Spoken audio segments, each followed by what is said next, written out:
Maya stood at the edge of the school gym, watching everyone else get ready for the big dance. Her hands were shaking a little as she held onto her small purse. The music was loud, and colorful lights were spinning around the room. Everyone looked so happy and excited, but Maya felt like she was watching it all from behind glass. She had been living in America for 12 years now, ever since her parents moved here from their small village back home. But even after all this time, she still felt like she didn't really belong anywhere. When she was with her American friends at school, she felt different. When she visited family back in her home country, they said she was too American now. It was like being stuck in the middle of two worlds and not fitting into either one. The other kids at school had started calling her Space Girl in middle school. It wasn't meant to be mean, but it wasn't exactly nice either. She was quiet in class, always thinking carefully before she spoke, while other kids were on their phones all the time.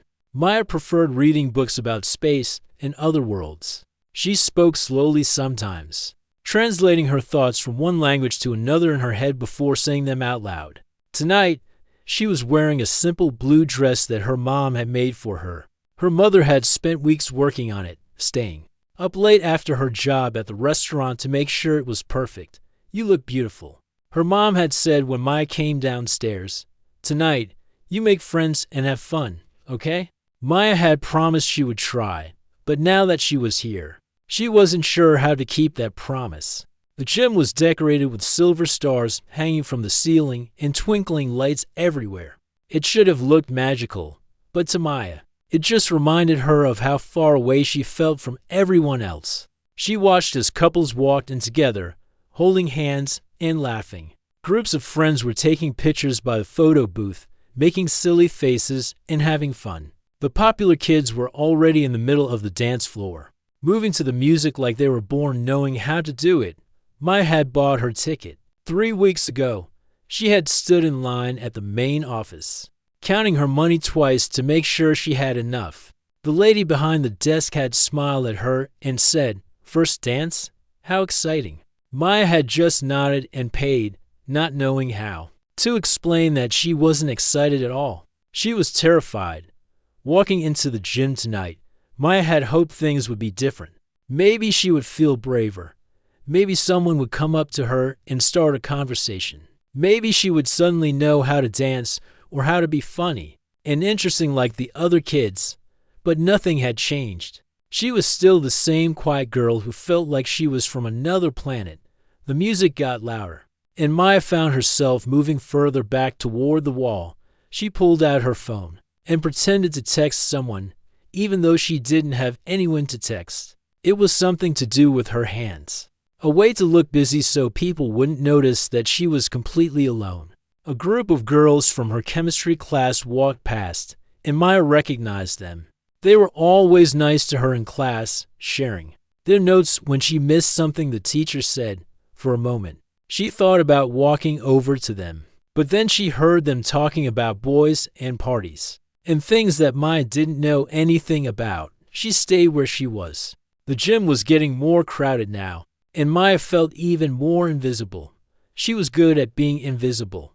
She had been practicing for years in the hallways at school. She could walk from class to class without anyone really noticing her. In the cafeteria, she could sit at the end of a table and listen to conversations without being expected to join in. It was safer that way, but it was also lonely. Maya looked at her phone again. She had promised her mom she would stay for at least 2 hours.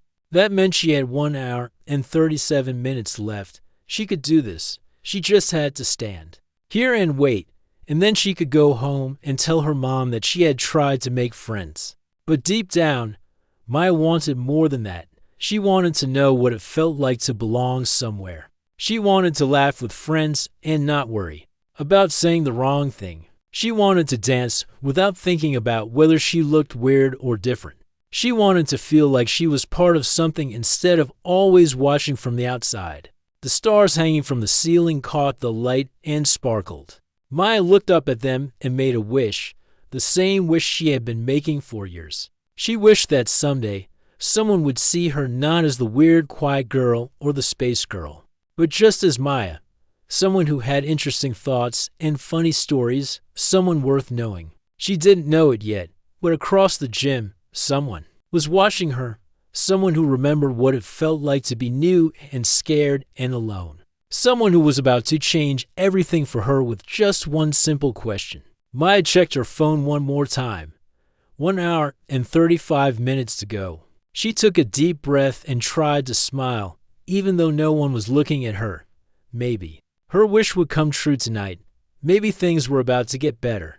The music changed to a slower song, and Maya watched as couples moved closer together on the dance floor. She felt a familiar pang of loneliness, but she also felt something else, hope, just a tiny bit, but it was there, and sometimes that's all you need to change everything.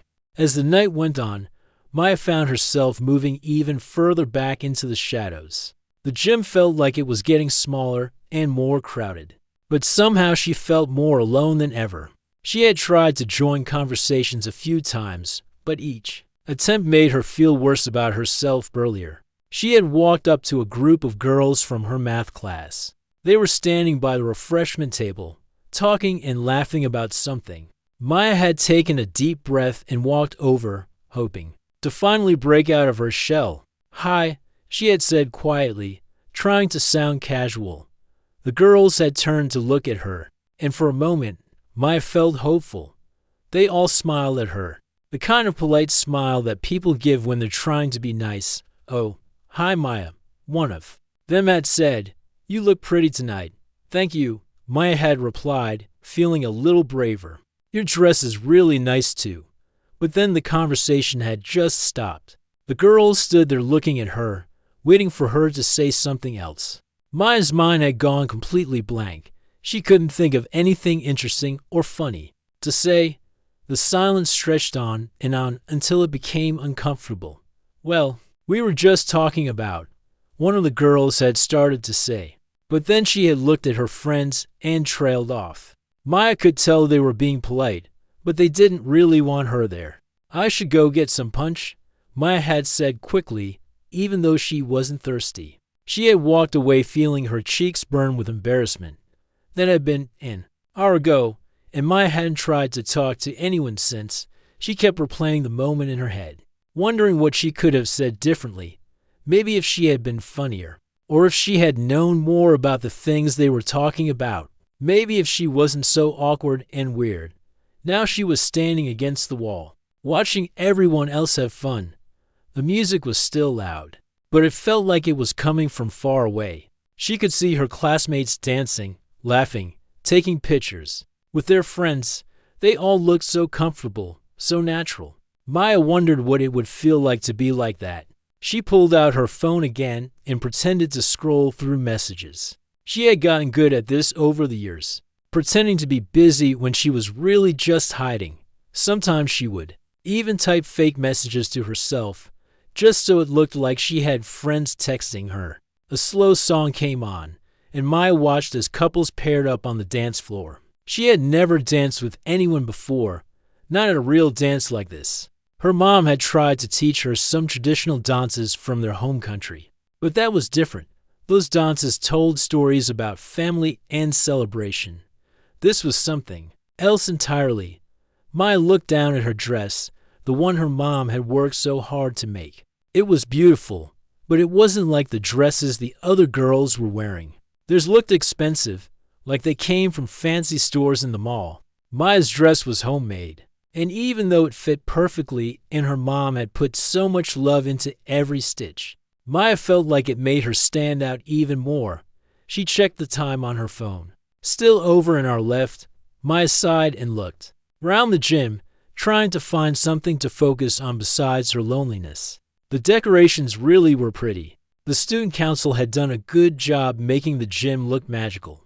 Silver stars hung from the ceiling, and tiny white lights were strung along the walls. It reminded Maya of the night sky back in her home country, where you could see thousands of stars without any city lights getting in the way. Maya remembered sitting outside with her grandmother when she was little, looking up at the stars and listening to stories about the constellations. Her grandmother had told her that every star had a purpose. even the ones that seemed small and far away. Sometimes, her grandmother had said, the quiet stars are the most important ones. They guide travelers home. Thinking about her grandmother made Maya feel a little better, but it also made her feel sad. She missed having someone who understood her, someone who didn't think she was weird or different. Her grandmother had always made her feel special, like being quiet and thoughtful were good things. Maya was so lost in her thoughts that she didn't notice someone walking toward her. She was staring at the stars hanging from the ceiling, remembering her grandmother's stories when a voice beside her said, "They did a really good job with the decorations." Maya jumped a little, surprised that someone was talking to her. She turned to see a boy from her grade standing next to her. She recognized him, but they had never really talked before. He was one of the popular kids, the ones who always seemed to know what to say and how to act. "Oh, yes," Maya said quietly, not sure why he was talking to her. "It's very pretty. You look like you're thinking about something deep," he said. And Maya was surprised by how genuine he sounded. "Are you okay?" Maya didn't know how to answer that question. She could say she was fine, like she always did, or she could tell the truth, which was that she felt like she was invisible and didn't belong anywhere. She chose something in between. "I was just thinking about the stars," she said, pointing up at the decorations. "They remind me of home." The boy looked up at the ceiling too, and Maya was surprised that he didn't seem to be in a hurry to leave. Most people who talked to her seemed eager to get away as quickly as possible. "Where's home for you?" he asked, and Maya felt something shift inside her chest. It was such a simple question, but no one had ever asked her that before. Usually people just assumed they knew where she was from based on how she looked or sounded. "It's complicated," Maya said honestly. "I've been here for 12 years, but sometimes I still feel like I'm from somewhere else." She waited for him to lose interest, to make an excuse and walk away like everyone else did. But instead, he nodded like he understood what she meant. "I get that," he said.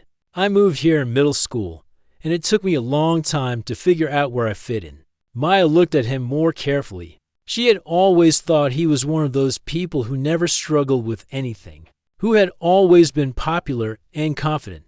But there was something in his eyes that made her think maybe she was wrong about that. "Really?" she asked. "Really?" he said. "Want to talk about it?"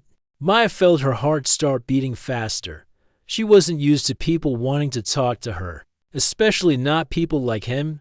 David was his name, she remembered now. He was the student council president, always giving speeches at assembly and organizing school events.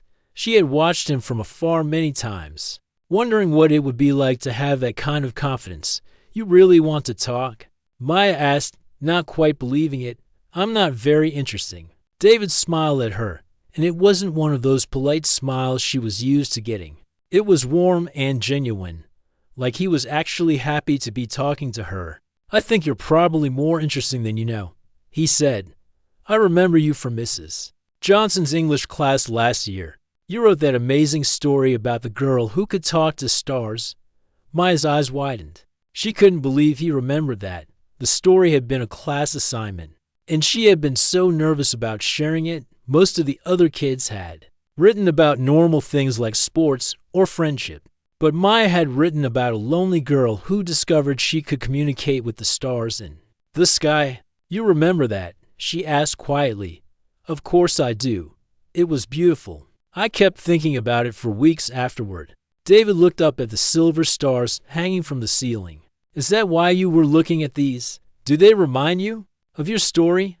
Maya felt something warm spreading in her chest. No one had ever called her writing beautiful before.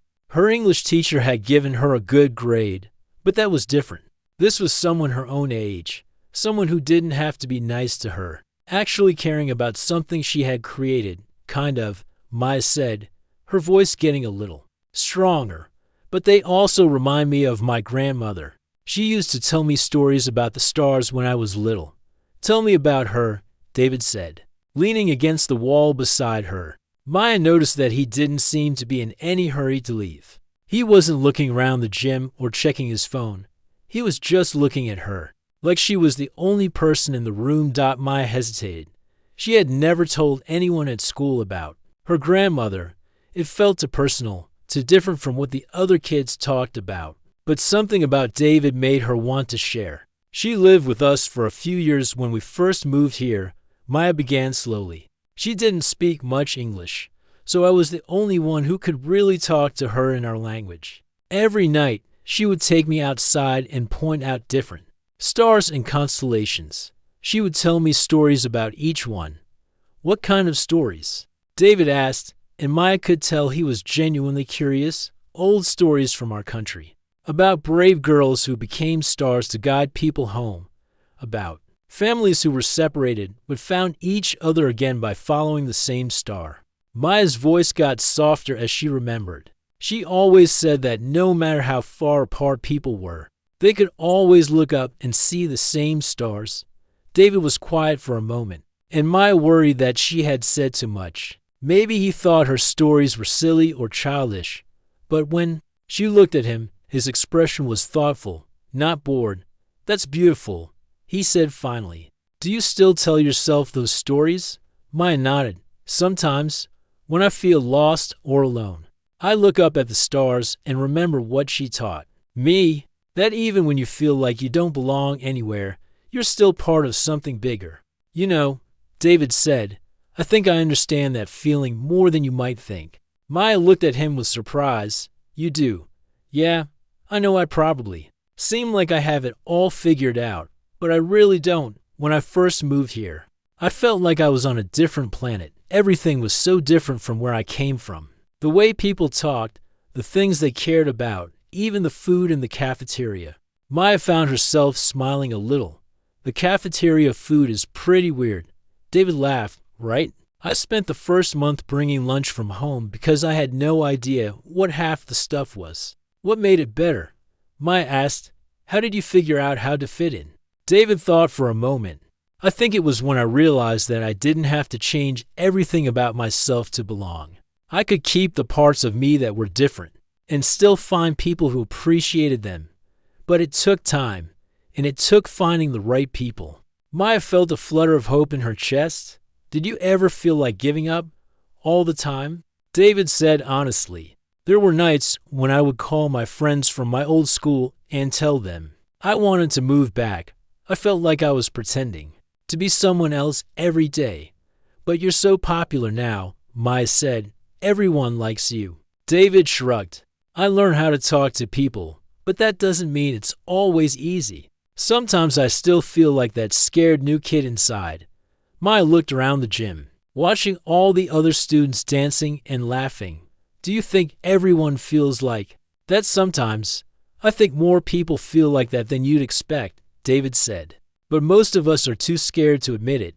The music changed to a slower song, and Maya watched as couples moved closer together on the dance floor. She felt that familiar pang of loneliness, but it wasn't as sharp as usual. Having someone to talk to, someone who understood, made everything feel a little less overwhelming.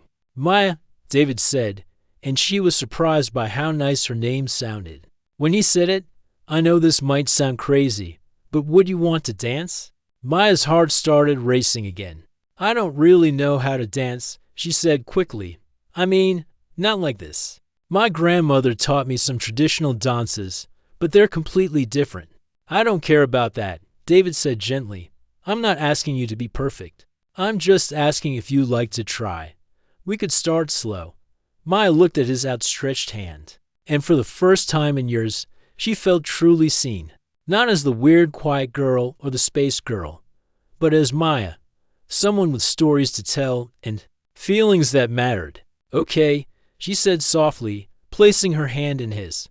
"But if I step on your feet, don't say I didn't warn you." David grinned. "Deal. But I have a feeling you're going to surprise yourself." As they walked toward the dance floor, Maya felt like she was stepping into a completely new world. The stars hanging from the ceiling seemed to sparkle a little brighter, and for the first time all night, she felt like she was exactly where she was supposed to be. Maya's hand felt small in David's as they walked toward the center of the dance floor. Every step made her heart beat faster, and she was sure everyone in the gym was staring at them. The popular student council president and the quiet girl who sat in the back of every class. It was exactly the kind of thing that would have people talking for weeks.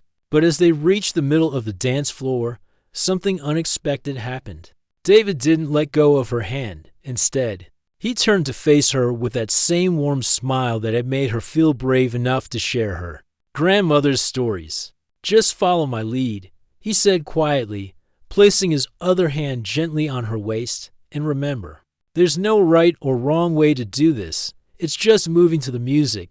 Maya nodded, even though her mouth felt dry and her palms were sweating. She had watched other couples dance from her spot by the wall, but being in the middle of it was completely different.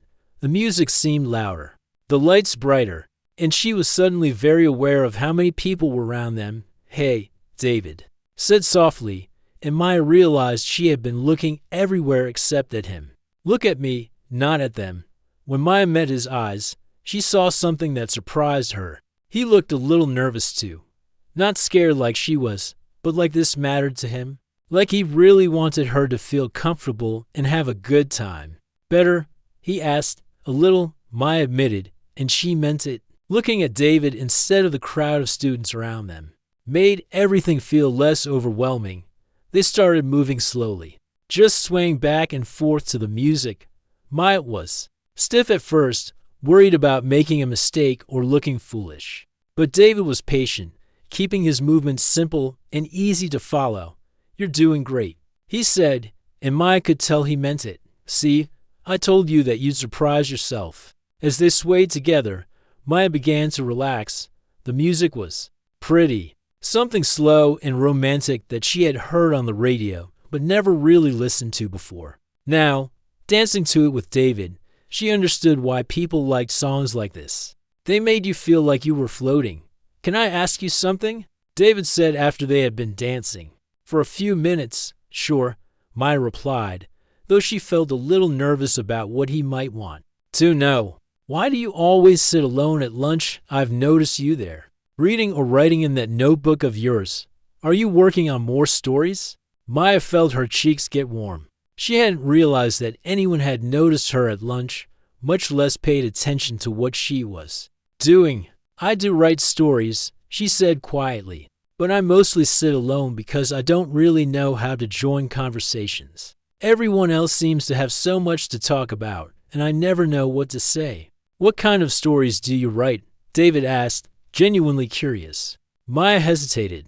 Her stories were deeply personal to her, full of characters who felt lost and out of place, just like she did. She had never shared them with anyone except her English teacher, and even then, only when it was required for class. "They're probably silly," she said. "Just stories about people trying to find where they belong." "That doesn't sound silly at all," David said. "That sounds like something a lot of people could relate to." As they continued to dance, Maya found herself opening up in ways she never had before. She told David about her characters, about the world she created where being different was something to be celebrated, rather than hidden. She talked about her dreams of maybe writing a book someday, though she had never told anyone that before. David listened to everything she said, asking questions and encouraging her to keep talking. Maya had never had anyone show that much interest in her thoughts and dreams before. "It was intoxicating, you know," David said as the song began to wind down. "I think you should share your stories with more people. Maybe join the creative writing club or submit something to the school literary magazine." Maya shook her head quickly. "I could never do that. What if people don't like them? What if they think they're weird? What if they love them?" David countered. "What if your stories help other people feel less alone?" Before Maya could respond, she noticed something happening around them. Other students were starting to take notice of them, but not in the way she had expected. Instead of staring or whispering, some of them were smiling. A few even nodded at her in a friendly way. Lisa, a girl from her history class, actually waved at her from across the dance floor. Maya was so surprised that she almost stopped dancing. "See?" David said, noticing her reaction. "People aren't judging you. They're just happy to see you having fun." As the song ended, Maya expected David to step away, to thank her for the dance, and then go back to his friends. Instead, he stayed close to her. "Would you like to get some punch?" he asked. "I'm getting thirsty, and I'd love to keep talking."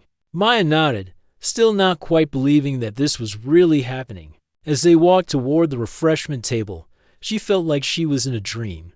The gym that had felt so foreign and unwelcoming just an hour ago now felt warm and inviting. At the punch bowl, they were joined by a few other students. Maya recognized them as some of David's friends, and she braced herself for the polite but distant treatment she was used to getting. Instead, David introduced her properly. "This is Maya. She's an amazing writer, and she was just telling me about some of the stories she's working on." "Really?" said Alex, a boy from her science class. "I love reading." "What kind of stories?" For the first time in her high school career, Maya found herself at the center of a conversation where people actually wanted to hear what she had to say. They asked her about her writing, about her favorite books, about her thoughts on the school's English curriculum. Maya discovered that Alex was also a reader who felt out of place sometimes. Katie, a girl she had seen around but never talked to, shared that she wrote poetry in her spare time. Even Jordan, who was on the basketball team and seemed to have nothing in common with Maya, turned out to be interested in science fiction. "We should start a book club," Katie suggested. "I've been wanting to talk to people about the books I read, but I never know who to ask." "That's a great idea," David said, looking at Maya. "Would you be interested in something like that?" Maya felt overwhelmed by how quickly everything was changing. An hour ago, she had been invisible. Now she was being invited to join a book club, and people were actually interested in her opinions. "I would love that," she said, and she meant it completely. As the evening continued, Maya found herself surrounded by people who wanted to get to know her. Not the quiet girl who sat in the back of class, but Maya, the girl who wrote stories and had interesting thoughts about books and life. The gym that had felt like a foreign planet when she first arrived now felt like a place where she might actually belong. And it all started with one person who had the courage to ask her to dance. The rest of the evening passed like a beautiful dream that Maya never wanted to end. After their conversation at the punch bowl, word seemed to spread quietly through the gym that Maya was more than just the quiet girl who sat in the back of classes. Students who had never spoken to her before began approaching her with genuine curiosity and kindness. Rachel, the girl who edited the school newspaper, discovered that Maya had been writing stories since she was in elementary school. "We need people who can write feature stories," she said excitedly. "Would you be interested in maybe contributing something? We're always looking for fresh voices." Maya felt her heart skip a beat. She had read the school newspaper every month, admiring the articles and wondering what it would be like to see her own name in print. But she had never imagined that someone would actually ask her to contribute. "I don't know if I'm good enough," Maya said honestly. "I've never written for a newspaper before." "Neither had I when I started," Rachel said with a warm smile. "But I can tell you have stories to tell. That's the most important thing." Before Maya could respond, Tyler from her art class joined the conversation. "I heard you talking about the stars earlier," he said. "I've been working on this project about different cultural interpretations of constellations. Would you maybe want to share some of the stories your grandmother told you? I think it would be really cool to include them." Maya looked around at all these faces, these classmates who had always seemed so distant and different from her. Now they were asking for her stories, her thoughts, her contributions. It was overwhelming in the best possible way. "I would love to help with both of those things," she said. And she was surprised by how confident her voice sounded. As the night went on, Maya found herself dancing several more times, not just with David, but with other students who asked her to join them. She even danced in a big group with Katie, Rachel, and several other girls, laughing as they tried to follow the steps to a popular song that Maya had heard but never learned. "You're a natural," Katie said as they moved to the music. "I can't believe you said you didn't know how to dance," Maya laughed, feeling lighter than she had in years. "I guess I just needed the right people to dance with." As the evening began to wind down, Maya found herself back with David, talking quietly by the windows that looked out onto the school parking lot. The gym was still full of students, but it felt like they were in their own little world. "Thank you," Maya said softly, "for asking me to dance, for making me feel like I belonged here." David smiled at her, and Maya noticed that he looked different now too. More relaxed, more genuine than the polished student council president she had watched from afar. "Thank you for saying yes," he replied, "and for sharing your stories with me. I meant what I said earlier. I think you have something special to offer." "I never thought anyone would want to hear my stories," Maya admitted. "I always felt like they were too different, too weird." "Different isn't bad," David said. "Different is what makes people interesting. All the best stories come from people who see the world in their own unique way." Maya looked around the gym one more time, taking in the silver stars hanging from the ceiling, the twinkling lights, and all the students who had welcomed her into their conversations tonight. It was the same gym she had entered 3 hours ago, but everything felt completely different now. "I should probably find my mom," Maya said, checking her phone. "She's picking me up soon." "I'll walk you out," David offered Dot as they made their way toward the exit. Several students called out goodbyes to Maya. Rachel reminded her about the newspaper meeting next week. Katie asked for her phone number so they could plan the book club. Tyler said he would bring his constellation project to show her on Monday. Maya felt like she was floating as they walked through the school hallways toward the front entrance. Her phone buzzed with a text from her mother saying she was waiting in the parking lot. "There she is," Maya said, pointing to their familiar old car. David walked with her all the way to the car, where Maya's mother was waiting with a curious and hopeful expression. Maya had told her mother about the dance, but she had never brought a friend home before. "Mom, this is David," Maya said, feeling proud to have someone to introduce. "David, this is my mother." David smiled warmly at Maya's mother and, to Maya's surprise, greeted her in carefully pronounced words from Maya's native language. He had clearly looked up how to say hello, and it was nice to meet her. Maya's mother's face lit up with delight.